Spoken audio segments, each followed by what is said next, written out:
Nginibingelele phela ngilamukele kule channel ehamba phambili ngeze lami igama umfeza ukuthi ungakhumala bathi la sibona ama-comment mawuthi umusha lekhaya sicela enze sure ukuthi uyasubscribe ungakhohlwa ukukhomenta nokulike nokushare okukhulu kunakho konke engane zakwethu namhlanje nginiphathele indaba ezingekho kahle indaba ezibuhlungu kakhulu ezithinta laphana ukudlula emhlabeni kaSinezifiso intokazi yakaZondi ebedume kakhulu iyaziwa ngelika SlayBhinca intokazi ebeziqhenya kakhulu ngoba intombayo laphana bafethu sesibonile indaba ezithe kusabalala enkundleni zokuxhumana laphana abantu badlulisa bembiko namazwi enduduzo emndenini wakwaZondi intokazi idlula namhlanje ekseni ukubandakanyeka enye yezingozi okuyingozi yemoto bafethu sibuhlungu kakhulu nathi njengokudlula emhlabeni wentokazi ebeziqhenya ngobuntombayo ngenile amazwi enduduzo laphana kuma comment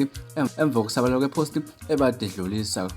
ukudlula emhlabeni kwantokazi uSinezifiso uyintokazi yakwaZondi uzokhumbuleka ukuthi intokazi bekumele ibe noMemulo kanjalo futhi noMkhehlo ngawumhla ka3 September ngawo2022 kodwa ke uNkulunkulu sevele wakhetha ukumthatha singakafiki izinsuku zokuthi ajabulele okanye abungaze usuku lwakhe olukhulu ngaza kwethu angenile ama-comment laphana ku-Facebook omunye uthe gazi you can't be serious wasethi idliwa yini i-crush yami omunye uthi nkosi yami akasemuhle wasethi hayi kulungile baba makuyintando yakho omunye ubhale lapha ukuthi amaZulu ajabulile athola inkosazana emhlophe amatshitshi singabe sakhala kakhulu bathi sitshe sihle asidlile omunye uthi laluphumule enyawana ezimhloshana ngokuhlala emachobeni luqa bambatha mancenze bafethu yilabo nje sithe kubacosha bathe kudlulisa amazwi okududuza lapha emndenini wakwaZondi nathi nje bafethu si-ready inkezo sidlulisa okukhulu ukudabuka emndenini